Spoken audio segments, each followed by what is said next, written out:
Bonjour à tous, bienvenue sur Crypto Signal. Donc aujourd'hui, on va faire une analyse très rapide sur BTC, expliquer un petit peu où on en est sur ce samedi. Et puis on va pas faire d'altcoin aujourd'hui parce que j'ai des impératifs dans la journée, donc je dois aller relativement vite. Donc on passe tout de suite en partage d'écran. J'en profite pour dire à ceux que ça peut intéresser de surtout pas hésiter à s'abonner, activer la cloche des notifications et éventuellement mettre un petit like et un commentaire en fin de vidéo si jamais ça vous a plu. Donc là, on est sur l'action de prix sur BTC. Pour moi, toujours, pour l'instant, on se casse un petit peu la tête sur ce plafond de verre qui est la résistance horizontale de ce triangle ascendant. Triangle ascendant qui pourrait être mûr pour casser là ici à cet instant T, pourrait donner vie ici, vous voyez, à ce W ici de continuation, ou bien on pourrait être rejeté éventuellement dans l'autre sens pour y refaire un petit tour, puisque pour moi, cette figure, elle sera mûre ici sur cette courbe. Donc, elle n'est pas encore mûre pour moi. Il y a pas mal de choses qui nous disent que ça peut corriger, il y a pas mal de choses qui nous disent que ça peut casser. Donc pour l'instant, c'est très neutre vis-à-vis de quelle direction ça pourrait prendre. Mais on va essayer, grâce à l'order flow et tout ça, de donner une direction quand même et une sorte de probabilité que ça casse en haut ou en bas. On passe tout de suite à tout ce qui est news globalement. Bon là c'est samedi, il n'y a pas énormément de choses qui se passent. On a quand même un léger niveau qui est au niveau guerre Ukraine, etc., qui semble se mettre en place. Je vous ai parlé hier, je crois, de ce deal aussi sur le gaz, c'est-à-dire que les États-Unis s'engagent à livrer du gaz à l'Europe. Une loi qui a été votée en Inde sur les cryptos, je crois que c'est taxation à 30%, une loi qui était assez controversée en Inde. Et puis là, sur MarketWatch, on n'a pas grand-chose non plus. Ici, ce fameux deal entre l'Europe et les États-Unis au niveau gaz qui dope littéralement les marchés gaz, les marchés du gaz naturel américain. Et là, on comprend qu'à un moment donné, l'Europe avait dit non à ces augmentations de contrats parce que c'est du gaz qui arrive par bateau liquéfié, donc c'est très très énergivore et polluant, et même la méthode d'extraction de ce gaz est très polluante puisque c'est du gaz de schiste. Mais aujourd'hui, on revient et potentiellement, pour l'instant, on va dire qu'on consomme à peu près 25 milliards, 25 milliards de mètres cubes de gaz américain. Potentiellement, on peut rajouter, dans ces deals-là, il y aurait la potentielle possibilité de rajouter 15 milliards de mètres cubes. Et franchement, c'est pas beaucoup en fait en réalité par rapport à ce dont a besoin l'Europe pour vivre normalement. Donc en réalité, oui, ça va doper un petit peu le marché américain qui est en excédent au niveau du gaz, mais les Américains n'ont pas assez de gaz pour fournir l'Europe. Donc de toute façon, on a besoin du gaz russe. Néanmoins, ça explique pas mal de choses au niveau de cette guerre. Vous savez que moi, je parle beaucoup de désinformation. En ce moment, on a énormément de désinformation par rapport à ça. Donc, faites attention à ce que vous regardez, à ce que vous écoutez, parce qu'on ne vous dit pas la vérité. Voilà, il y a des choses qui se passent qui sont pas normales. En France, normalement, on devrait avoir un petit peu plus de neutralité journalistique et d'éthique journalistique que ce qu'on a en ce moment. Donc, à partir de là, on a fait les news, on va passer sur l'order flow. Order flow, vous voyez qu'ici, on est bien vide dans cette zone au niveau du carnet d'ordre. Vous voyez, on devrait très peu de barres jaunes, etc. Donc ici, c'est le week-end, hein, il y aura pas beaucoup de décisions potentiellement prises ce week-end. On va regarder un petit peu les volumes, voir s'ils ont énormément baissé ou pas. Oui, c'est le cas, hein. Vous voyez qu'on est sur une bougie ici qui est avec très peu de volume d'échange. Comprenez bien ici que tout ça est tout le volume d'échange traité. On ne sait pas si c'est de la vente ou parce que j'ai eu la question sur le Discord et du coup ça vaut le coup, je pense, de l'expliquer. C'est pas parce que une barre est rouge ici que c'est un fort volume de vente. C'est un volume d'échange sur la journée. La bougie est rouge parce que la barre des prix est rouge. Le prix a baissé. Mais pour avoir la vraie information, il faudrait plutôt voilà, avoir par exemple des VWAP, Volume Weighted Average Price, ce genre de choses, quoi. Enfin, vous n'avez pas ici la possibilité c'est simplement le volume d'échange qui nous intéresse. Pour moi, ça c'est une très belle bougie. Elle est rouge, mais c'est une très belle bougie parce qu'il y a énormément de volume d'échange sur cette journée-là. Bon, là, en l'occurrence, le prix avait énormément baissé, mais des retours de volume d'échange, même avec un prix à la baisse, moi, ça m'intéresse beaucoup et je trouve ça très boule. C'est-à-dire que le marché intéresse beaucoup de monde. Donc, on était sur l'order flow. Les options là, on est sur les options de fin de mois, mais je pense que vendredi, on sera le 1er avril, si je dis pas de bêtises. Oui, c'est ça. Max Pain Price toujours à 40 000. Je vais pas refaire une explication de ce que sont les options à chaque vidéo, mais n'hésitez pas à regarder un petit peu voilà, les autres vidéos si vous voulez un petit peu comprendre. Ici, on est sur l'order flow. Donc là, vous avez l'open interest, donc le nombre de contrats, le volume de contrats en circulation, contrats perpétuels, puisque ce ne sont pas des options pour le coup à expiration, mais ce sont pour le coup des contrats perpétuels. Vous pouvez les faire durer toute la vie si vous voulez. Et ici, on avait fait la vidéo hier, 24-25, voilà. On a fait la vidéo hier vers 18h, je pense. On était principalement en longue ici. Vous voyez que le prix a un petit peu corrigé. On est venu prendre ici ce niveau-là. On est, pour moi, on peut dire qu'on a pris celui-ci aussi. Ici, très fort changement du funding, hein. Vous comprenez qu'ici, le funding était positif, donc majorité de longueur, et il passe négatif, donc majorité de shorter. Donc ça veut dire qu'on aura un point à prendre pour les shorts, hein, ici. Donc on va le mettre en bleu, où le prix viendra vraisemblablement sortir ces gens-là de leur position, avec, vous voyez, une augmentation du nombre de contrats ici. J'espère que pour ceux qui regardent sur le téléphone, c'est bien visible. Mais là, on a quasiment un gap, donc ça s'est fait en quasi une, deux, trois positions ici, qui ont totalement changé de funding, etc. Donc là, il y a un très très gros short qui s'est ouvert au 44 500. Et puis, depuis, tout s'est calmé, hein. C'est plutôt du long qui s'est construit depuis, mais sur des petites positions. Donc là, on aura un point de long à prendre ici. Et vous voyez que le funding remonte ici à l'instant T. Donc on a probablement ici des choses à prendre plutôt sous le prix. Néanmoins, on identifie là un très gros niveau. On avait déjà identifié un très gros niveau au 44,9 et il y a un très gros niveau au 44,5.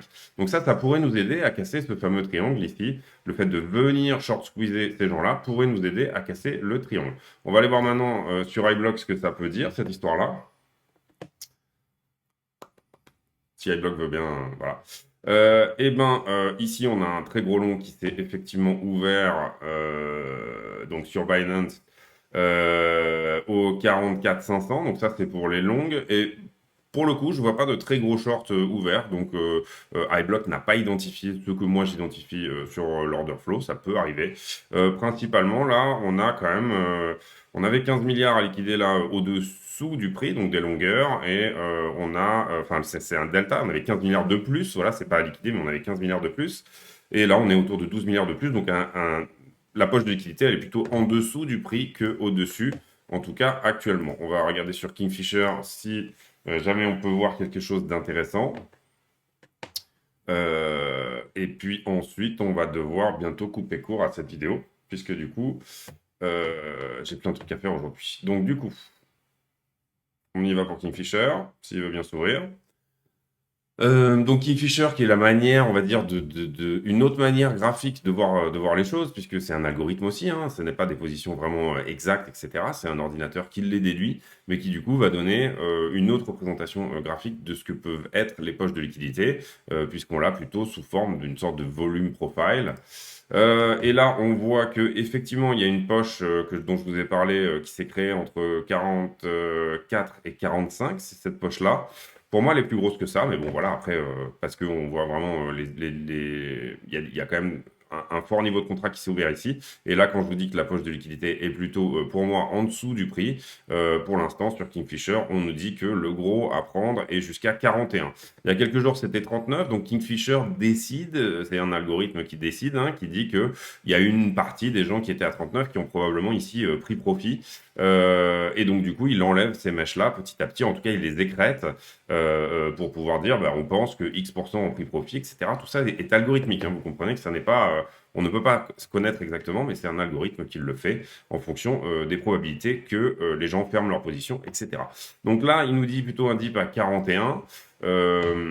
Kingfisher, on va revenir sur le prix pour essayer de réfléchir à ce que pourrait faire le prix ici. Alors il est tout à fait possible qu'on casse, qu'on short squeeze avec une grosse déviation au 45. Si jamais on part en laissant gagner cette poche qui pour moi se trouve pile poil ici, hein, dans le triangle ascendant, hein. En fait c'est le même mécanisme qu'on reproduit depuis pas mal de temps. Et ici, on a reproduit un petit peu ce mécanisme-là, mais à la baisse, parce qu'on avait encore plus de longueur en levier, en fait. Donc, à chaque fois, on venait nettoyer la poche, et puis ça engendrait aussi un sell-off, et ainsi de suite. Et on s'est retrouvé, en fait, avec des liquidations en chaîne, on va dire, Là, on a quand même un petit peu de niveau au-dessus. Voilà, pour moi, il est possible qu'on fasse encore une nouvelle déviation à 45 et qu'ensuite on revienne nettoyer un petit peu toute cette poche-là. On a des bonnes chances de le faire maintenant. Alors pourquoi attendre? Néanmoins, si la demande est très forte au spot lundi, par exemple, si ça se passe pas ce week-end et que la demande à partir de lundi reprend au spot, ça va coûter trop cher aux personnes qui sont payées pour liquider ces contrats-là, c'est-à-dire les market makers, les gens qui jouent contre vous en fait dans les contrats, parce qu'un contrat se prend à deux personnes, ça peut leur coûter trop cher de descendre, donc du coup ils peuvent potentiellement laisser gagner cette poche de liquidité moi je l'identifierais comme allant de 39 à 40, 43 000 dollars, voilà. Donc du coup, on peut aussi les laisser gagner, mais moi je ne pense pas que c'est ce qui va se passer, donc je ne pense pas que cette fois-ci, on va casser, enfin en tout cas, au niveau probabilité, je pense qu'il y a plus de 50% de probabilité pour que là, on descende. Voilà, on va le mettre comme ça. Il y a plus de 50% de probabilité. Mais c'est un feeling, c'est un sentiment que j'ai. Les nouvelles sont très boules sur BTC. On a un très gros retour des institutionnels, etc. Mais BTC est un marché qui est manipulé pour beaucoup et qui donc du coup devra potentiellement ici euh, être manipulé, ce qui permettrait aussi, pour ceux qui veulent accumuler encore plus, d'accumuler plus bas, bien évidemment. Ici, on sait que c'est potentiellement tout ça est une grosse structure d'accumulation et j'ai même envie de dire que ce qu'on a identifié quand on regarde un petit peu le on-chain, c'est que la totalité de cette correction-là, c'est-à-dire pour moi ici, on est dans une correction en running flat, tout ça est une accumulation dans sa globalité, est une accumulation. Après, ça ne veut pas dire qu'on ne peut pas faire donc un ressort qui descendrait aussi beaucoup plus bas et on casserait cette figure à la baisse.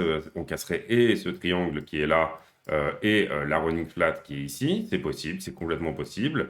Néanmoins, pour moi, là, tout est bien aligné pour que ça reparte. Mais après, un dernier petit dip peut-être.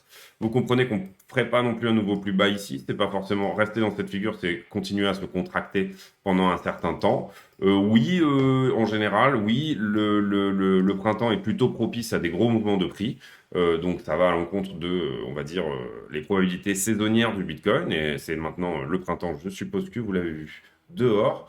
Mais pour moi, voilà, ça m'étonnerait qu'on ne redescende pas. Donc un petit peu redondante cette vidéo par rapport aux vidéos des jours précédents. Mais néanmoins, c'était bien de regarder aussi ce qui s'est passé sur le funding, etc. Ce qui s'est passé un petit peu sur le début de journée de ce samedi. On refera un petit point météo demain pour voir un petit peu où ça en est, avec peut-être pour le coup une analyse d'altcoin en plus. Dans le bag et s'il y a des grosses news, on les partagera bien sûr ensemble. Je vous remercie de m'avoir écouté. Si jamais vous avez réussi à suivre cette vidéo jusqu'à la fin et elle est relativement courte, donc ça a dû arriver. Enfin, c'est possible que on ait plus de gens qui arrivent à aller jusqu'à la fin jusque-là. Mettez-moi en commentaire, puisque j'aime bien faire des commentaires à la con, c'est-à-dire les commentaires à la fin qui n'ont rien à voir du tout avec le BTC et avec tout ça. Mettez-moi un petit commentaire d'encouragement et dans lequel vous arriverez éventuellement à placer le mot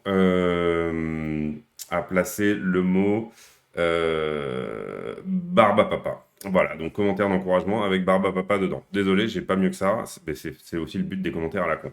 Donc je vous remercie de m'avoir regardé, passez une très très bonne journée à tous et à bientôt. Salut.